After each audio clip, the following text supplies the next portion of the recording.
we definitely had a chance to know Eric, and then of course, as far as being a leader, ultimate one, man. Mhm. You talk about lifting weights, Sure. running plays, talking that talk. Yeah. He's not going to be the one talking and waiting for somebody else to go do it.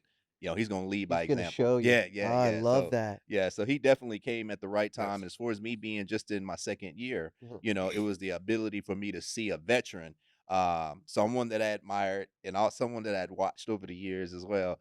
But to see that work ethic and to be and what a running back is really represents. So Yeah. Erett, between the time that you came in and thinking about you as a running back, how do you rate or grade these younger guys today? Oh man, Priest, you couldn't have asked me a better question. Yeah. Uh-oh. That is He's been that sitting on is this. Yes. He's such a ready. great question because like what people do not understand is this right here. Don't confuse being a great runner and then being a great running back. Gotcha. Mhm. What do That's you mean that's by that? Yeah, what do you mean by two that? totally different worlds. Yep. Yep. I know plenty of people that can run the football.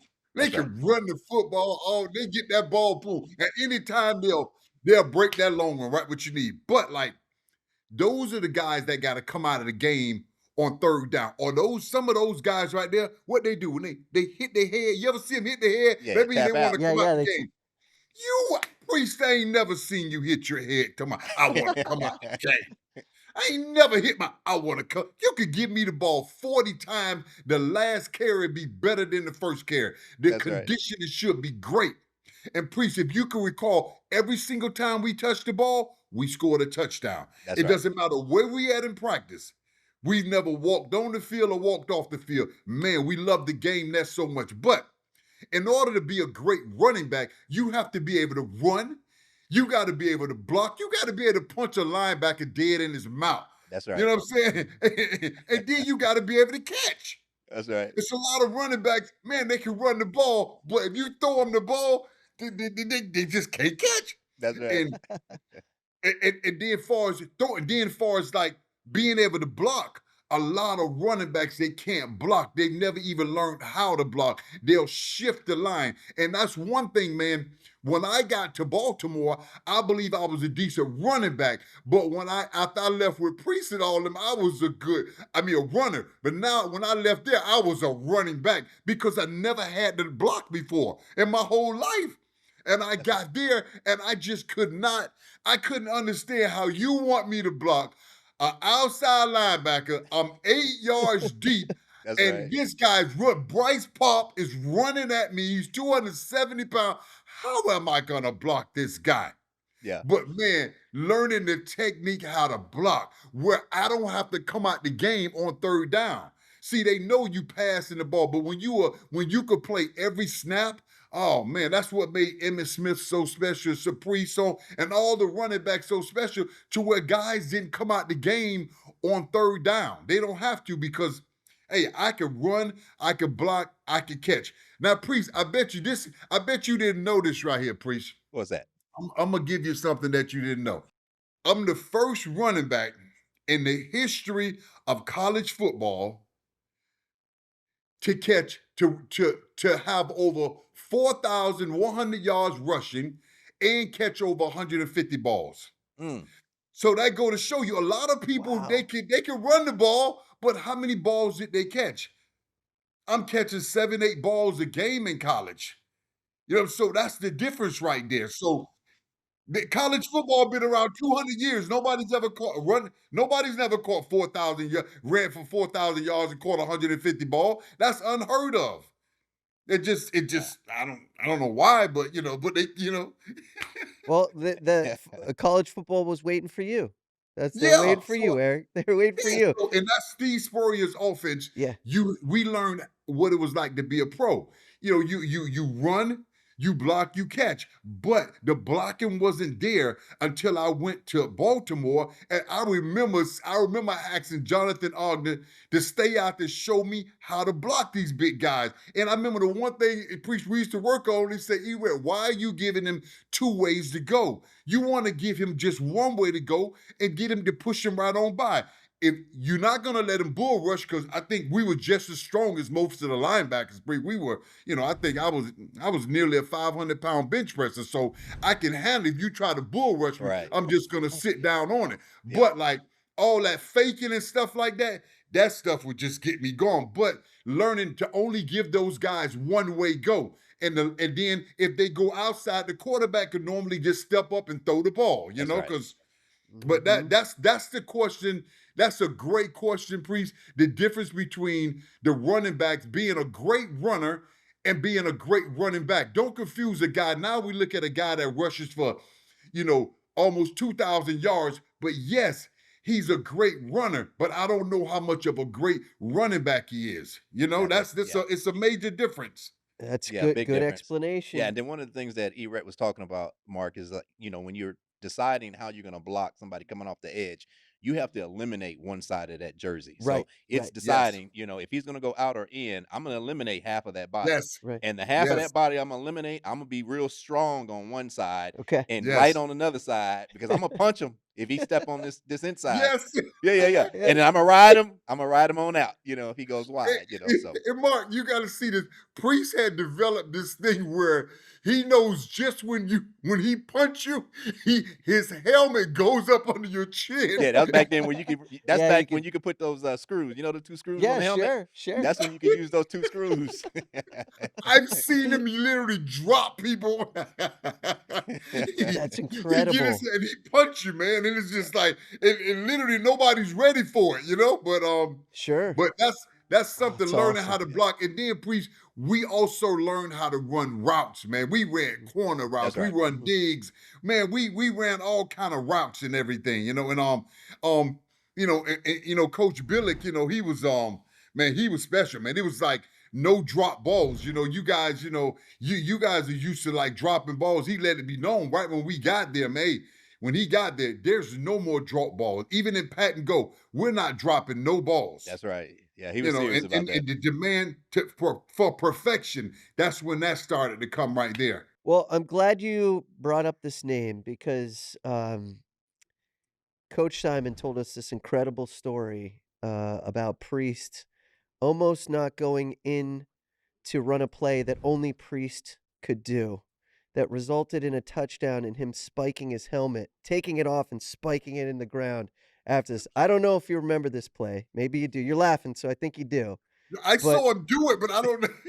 so we wanna get your perspective on this play. I don't know if you wanna paint the picture a little bit more, Priest, to Yeah, well, I think it was against the Saints, and it probably would have been in your 2nd year, Yes. when you were with Baltimore, together in the backfield, and, it was just one of the plays where I had to basically like a wheel route. We used to run those Yeah. wheel Oh, routes yeah. as I well. remember. And, the linebacker was playing inside and wasn't paying attention, and so I got up the, sideline, and, all of a sudden, boom, here comes the ball coming out. But prior to that, I was actually not wanting to go in on that play, just because I was so frustrated with Billick, in terms of, like I said, when Billick got there, I don't know if you remember this, and this is right around the time that you got there, obviously, but when Billick arrived, right, a year after you were already there, one of the Yeah. first things that he did was he called me in his office, and the first thing he said was, "You don't look like the running back I want coming down the tunnel." That was the first thing he said. Second No thing, way. yeah, and No way. second thing is that he says, "I would cut you, but I'm not because of what the veteran guys are saying that whoever you get rid of, don't get rid of Priest." So I had veteran guys coming to bat for me, when Billick arrived. But Billick and I, we had a very interesting, relationship. Mhm. I knew where he stood, and I believe he knew where I stood as well. So it was one of those things where it was very, very frustrating at times. Oh, So Priest. But you know what? But I would see you in that. And I went through it also. Your second year when Marchabota was there. that's It's right. almost like he did the same thing to me. So I knew just what it was like. But But I remember we played against the Rams the first game of the year in '99, and you were starting, and I remember you going down, you're getting injured, or something happened to where, like, I was mostly just playing special teams or nothing, but all of a sudden I'm in on the offense, and I'm getting, and I keep looking over to the sideline. I'm wondering, like, damn, what's wrong with Priest? What's going on? I believe you hurt your knee or something like that. And I believe, one or two games, and then, like, he just wanted to just they didn't know how to use us together. You know Yeah. what I'm saying? His goal was they would just put one back in the game and just use it instead of using both of us together. And I was like, of course I don't say nothing at the time, because then when I end up, I remember, Mark, you got to hear this one. I remember I was the Talk to me. starter, right? Talk to me. And Yeah. Priest was in back of me, right? Okay. But let me tell you something. If anybody has a backup like Priest, Holmes, and back of you, let me tell you something. Your only goal, you about to work your ass off and do whatever it takes, because don't let his ass come in the game. Because when his ass come in the game, he is so ready. And he has something that the NFL knows about. It's called fresh legs. And when you ain't been playing, you got fresh legs. Nobody can stop you. I remember we're playing against the Tennessee Titans, and I remember running the football. And when I landed, a guy tackled me on the ground, and the football hit me in the rib, and it cracked like three of my ribs. Oh. Yeah. And I remember I was like, no, I can play. I can play. I know I can play because I know who my damn backup is. If his ass get in the game, it's over. So they say, no, your ribs are sticking out. We got to take you to the locker room. So the defense is out there right now. I'm hoping I can get a shot and make it back into the field and get back in there for the next play. I remember the guy just shooting me with a cortisone shot everywhere with this needle, and all of a sudden the screen came on, and I could look at Priest running the football, and I'm in the while he's shooting the cortisone, I'm saying, no, no. Priest is running all over the Tennessee Titans. I mean, he's just destroying them. That's a good times, man. That's Yeah. hilarious. He's over there trying to Yeah. pop his ribs back in. Yeah, He's like, yeah. tape me up, man. Yeah, so you can just imagine, man, having Errict as your leader back there in the Yeah. backfield, man. But Errict was a solid guy. yes, He man. really Hey, was. Yeah, but you know yeah. what? Before every game, me and Priest would get together, man, and we do our little prayer, man, and like, That's right. man, we be ready to go, man, because like we're supporting each other out there, man. I want to see him excel and do well, even if we're competing. But that's the place where I saw competition makes you great. And a lot of Right. young guys coming up right now, they don't realize that the first time you give them competition, they want to transfer. They want to Mhm. leave. They want to go to another team or what, especially in college. You could transfer 4 times in 1 year. But like competition, it makes you great and it makes you better in life when you have somebody competing with you to make you better. So, man, Good. I'm grateful for that guy. Yeah. Love that. Breaking news from Bet365. New customers bet $5 and get $150 in bonus bets, win or lose. Sign up, place a bet for $5 and get $150 in bonus bets, win or lose. Bonus bets can be used on the spread, player props, futures, and so much more. Whatever the moment, it's never ordinary at Bet365. Hey, do you have a gambling problem? Call or text 1-800-GAMBLER in Arizona, Colorado, Illinois, Indiana, Kansas, Kentucky, Louisiana, Maryland, North Carolina, New Jersey, Ohio, Pennsylvania, Tennessee, and Virginia. Or 1-800-BETS-OFF in Iowa. 21 plus only, 18 plus in Kentucky. Please gamble responsibly. Must be present in Arizona, Colorado, Iowa, Illinois, Indiana, Kansas, Kentucky, and select parishes in Louisiana, Maryland, North Carolina, New Jersey, Ohio, Pennsylvania, Tennessee, and Virginia. $10 minimum deposit required. Terms and conditions apply. In-app only.